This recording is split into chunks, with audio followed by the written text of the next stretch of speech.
살다 보면 과거에 했던 말이나 행동과 달라지는 경우가 종종 있습니다. 상황이 달라지니 그럴 수도 있습니다. 행정에서도 그런 경우들을 흔하게 볼 수 있습니다. 주로 정책을 책임지는 장이 바뀌었을 때 전임자와 다른 정책을 펴면서 많이 볼 수 있습니다.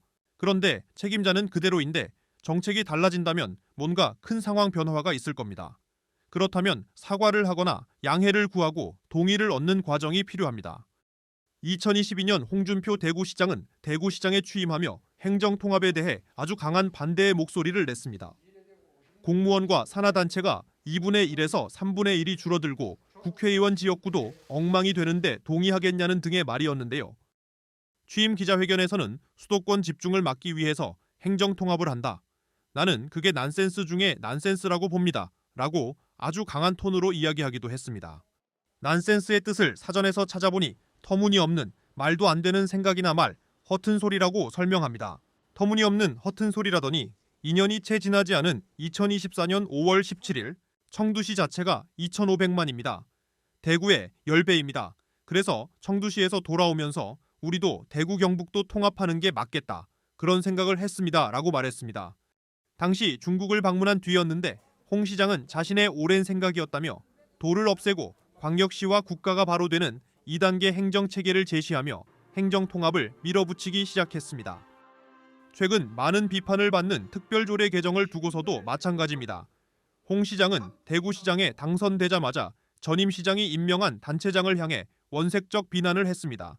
정무직 존립 근거인 임명권자가 바뀌었는데 임기를 핑계삼아 죽치고 앉아있는다면 도리도 모르는 후한무치이며 중앙이나 지방이나 똑같다고 했습니다.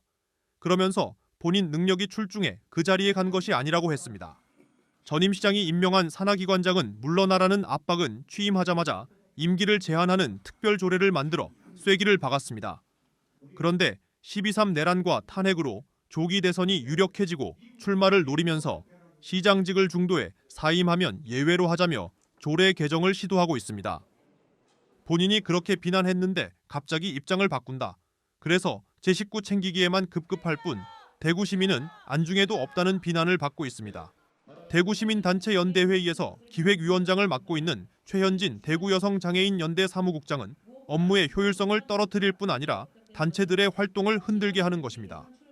조례를 바꾸는 이유가 업무의 효율성이나 시민들의 편의가 아닌 오로지 자신의 정치적 이유로 바뀌는 것입니다. 라고 꼬집었습니다. 불과 2년 사이 달라진 태도에 비난이 쏟아지자 홍 시장이 3주간의 입법 예고까지 끝낸 조례 개정을 취소하겠다고 했습니다.